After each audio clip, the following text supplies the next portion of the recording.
Friends, ಹೇಗಿದ್ದೀರಾ?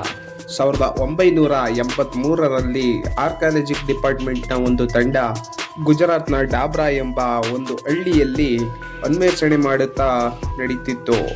ಸಮುದ್ರದ 130 ಅಡಿ ಆಳಕ್ಕೆ ಇಳಿದಾಗ ಕಂಡ ದೃಶ್ಯ ಇವರನ್ನ ಬೆರಗು ಮಾಡಿಸಿತು. ದೃಶ್ಯ ನೋಡಿದ ತಕ್ಷಣವೇ ಆಚೆ ಬಂದು ತಡ ಮಾಡದೆ ತಮ್ಮ ತಂಡದ ಬಾಸ್ಗೆ ಫೋನ್ ಮಾಡುತ್ತಾರೆ. ಅವರು ತಾವು ಕಂಡ ದೃಶ್ಯವನ್ನ ಅವರಿಗೆ ಹೇಳುತ್ತಾರೆ. ಅವರಿಗೆ ಆ ದೃಶ್ಯವನ್ನ ಕೇಳಿ ಶಾಕ್ ಆಗಿ ಹೋಗುತ್ತಾರೆ. ಹಾಗಾದ್ರೆ ಆ ವಿಷಯವಾದ್ರೂ ಏನು, ಆ ಡಿಪಾರ್ಟ್ಮೆಂಟ್ನವರು ಕಂಡದ್ದಾದ್ರೂ ಏನು, ಹೇಳ್ತೀನಿ ಕೇಳಿ. ಅರಬ್ಬಿ ಸಮುದ್ರದ ಒಂದು ಸುಂದರವಾದ ನಗರವೇ ಅಡಗಿತ್ತು. ಆ ನಗರದ ಸೌಂದರ್ಯ ವರ್ಣನಾತೀರ್ಥ. ಎಷ್ಟು ನೋಡಿದರೂ ಮತ್ತೆ ನೋಡಬೇಕೆಂಬ ಕುತೂಹಲ ಬರುತ್ತಿತ್ತು. ಅಲ್ಲಿ ಎತ್ತರವಾದ ಕಂಬಗಳು, ಗೋಡೆಗಳು, ಬೃಹತ್ ಭವ್ಯವಾದ ಮಹಲುಗಳು, ಅಲ್ಲಿ ಒಂದು ಸುಂದರವಾದ ನಗರವೇ ಇತ್ತು. ಈ ನಗರವೇ ಅವರನ್ನ ಆಶ್ಚರ್ಯಕ್ಕೆ ಈಡು ಮಾಡಿತ್ತು.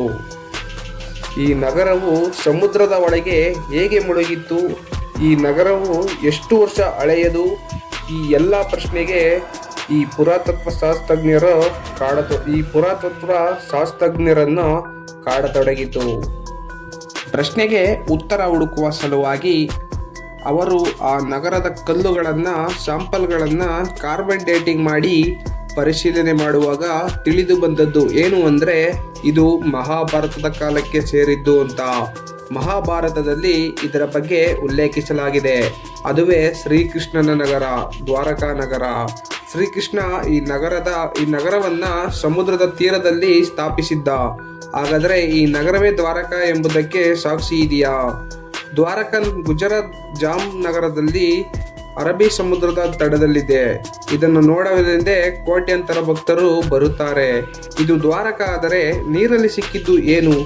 ಹಾಗಿದ್ರೆ ಪೂರ್ತಿ ವಿಡಿಯೋ ನೋಡಿ. ಪಾಂಡವರು ಮತ್ತು ಕೌರವರ ಮಧ್ಯೆ ಕುರುಕ್ಷೇತ್ರ ಯುದ್ಧ ಪ್ರಾರಂಭವಾಗುತ್ತೆ. ಭಗವಾನ್ ಶ್ರೀಕೃಷ್ಣನು ಅರ್ಜುನನ ಸಾರಥಿಯಾಗ್ತಾನೆ. ಸತತ 18 ದಿನಗಳ ಕಾಲ ಯುದ್ಧ ಮುಂದುವರಿಯುತ್ತದೆ. ಪಾಂಡವರು ಜಯಶಾಲಿಯಾಗಿ ಯುದ್ಧವನ್ನ ಗೆಲ್ಲುತ್ತಾರೆ. ದ್ವಾರಕಾ ಸರ್ವನಾಶ ಅಲ್ಲಿಂದನೇ ಶುರುವಾಗುತ್ತೆ. ಕುರುಕ್ಷೇತ್ರ ನಡೆದ ನಂತರ ತಾಯಿ ಗಾಂಧಾರಿಯು ತನ್ನ 100 ಮಕ್ಕಳ ಸಾವಿನ ನೋವನ್ನು ಸಹಿಸಲಾಗದೆ ಮರುಗುತ್ತಾಳೆ. ತನ್ನ ನೋವಿಗೆಲ್ಲ ನೇರ ಕಾರಣ ಭಗವಾನ್ ಶ್ರೀಕೃಷ್ಣನೇ ಎಂದು ತೋರುತ್ತಾಳೆ. ಅದೇ ಸಿಟ್ಟಿನಿಂದ ನನ್ನ ವಂಶ ನಾಶ ಆದ ಹಾಗೆ 36 ವರ್ಷಗಳ ನಂತರ ನಿನ್ನ ವಂಶವು ನಾಶವಾಗಲಿ ಎಂದು ಗಾಂಧಾರಿಯು ಶಾಪ ಕೊಡುತ್ತಾಳೆ. ಮುಂದಾಗುವ ಅನಾಹುತದ ಬಗ್ಗೆ ತಿಳಿದ ಶ್ರೀಕೃಷ್ಣನು ಗಾಂಧಾರಿಯ ಶಾಪವನ್ನ ಆಶೀರ್ವಾದ ಎಂದು ಭಾವಿಸಿದರು. 36 ವರ್ಷಗಳು ಕಳೆದವು. ಗಾಂಧಾರಿಯ ಶಾಪದಂತೆ ಯದುವಂಶವು ನಿಧಾನವಾಗಿ ಅವನತಿ ಹೊಂದಲು ಪ್ರಾರಂಭವಾಯಿತು. ತಮ್ಮಲ್ಲೇ ಜಗಳ, ಮನಸ್ತಾಪ ಶುರುವಾಯಿತು. ವೈರಿಗಳಂತೆ ಹೊಡೆದಾಡಿಕೊಂಡು ಸತ್ತರು. ಹೀಗೆ ಯಾದವ ವಂಶ ವಿನಾಶ ಹೊಂದಿತ್ತು. ಇದನ್ನೆಲ್ಲ ಕಂಡ ಶ್ರೀಕೃಷ್ಣನು ಹತಾಶೆಯಿಂದ ಒಂಟಿಯಾಗಿ ಕಾಡಿನ ಕಡೆ ಹೊಂಟನು. ಅಲ್ಲಿಂದ ಅಶ್ವತ್ಥಾಮ ಮರದಲ್ಲಿ ವಿಶ್ರಾಂತಿಸುವ ಬೇಡನೊಬ್ಬ ಮರೆಯಲ್ಲಿ ನಿಂತು ಶ್ರೀಕೃಷ್ಣನ ಕಾಲನ್ನ ಜಿಂಕೆ ಎಂದು ಭ್ರಮಿಸಿ ಬಾಣ ಹೊಡೆಯುತ್ತಾನೆ. ಶ್ರೀಕೃಷ್ಣನು ನೋವಿನಿಂದ ಅಲ್ಲೇ ನರಳಿ ಸಾಯುತ್ತಾನೆ. ಈ ಕಡೆ ಇಡೀ ದ್ವಾರಕಾ ಬೆಂಕಿ ಆಹುತಿಯಾಗಿತ್ತು. ನೋಡುತ್ತಲೇ ದ್ವಾರಕಾ ನಗರಿ ಸಮುದ್ರದ ಒಳಗೆ ಮುಳುಗಿ ಹೋಯಿತು. ಈ ವಿಡಿಯೋದಲ್ಲಿ ಇಷ್ಟೇ ಫ್ರೆಂಡ್ಸ್. ಮತ್ತೊಂದು ವಿಡಿಯೋದಲ್ಲಿ ಸಿಗೋಣ. ನಮಸ್ಕಾರ.